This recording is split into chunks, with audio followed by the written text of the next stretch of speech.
Strength అని చదువుకున్నాను. చదువు దానికి పరిమితం. అన్ని రకాల భేద భావాలు వదిలిపెట్టి మనుషులంతా ఒకటి కావాలి అని వేదమాత ఉద్బోధన.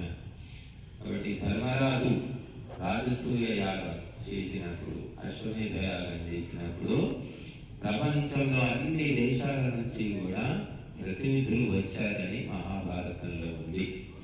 ప్రపంచమంతటితో సంబంధాలు ఉండేటప్పుడు తర్వాత సంకుచిత భావాలు పెరిగిన కొద్దీ భారతదేశము అది ఒంటరి పక్షిలాగా మిగిలిపోయి, కనుక ఈ భావాలు ఆలోచనలే అన్నిటికీ మూలం.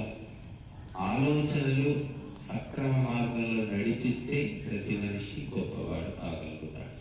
కర్మకు మూలము జ్ఞానం. ఆ జ్ఞానము వక్రంగా ఉంటే ఆ కర్మ కూడా వక్రంగానే ఉంటుంది.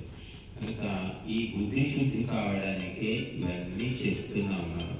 వేదమాత ఈ సృష్టిని ఇచ్చిన పరమాత్మ అంతటితో ఆడకుండా వేదమాతను కూడా ఎందుకు ఇచ్చాడు అంటే ఆ బుద్ధి శుద్ధి చేయడానికి. సృష్టి మొత్తము సరిగ్గానే ఉంది, ఏది ఎక్కడ ఉంచాలో భగవంతుడు ఇచ్చాడు. కానీ మనిషి మెదడులోనే ఎన్నో రకాల దోషాలు చేరాయి. కాబట్టి ఈ వైదిక కర్మాలన్నిటి ప్రయోజనం అదే.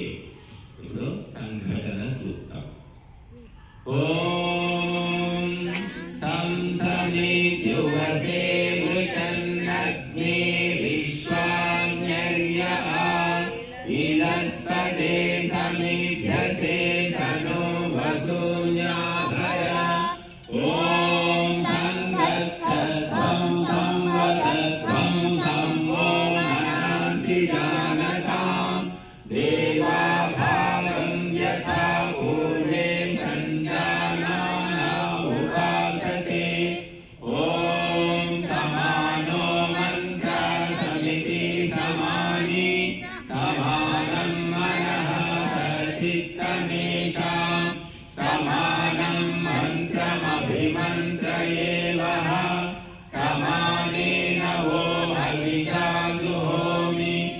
ఓం సమానీవ ఆకూతిః సమానా హృదయానివః సమానమస్తు వో మనో యథా వః సుసహాసతి.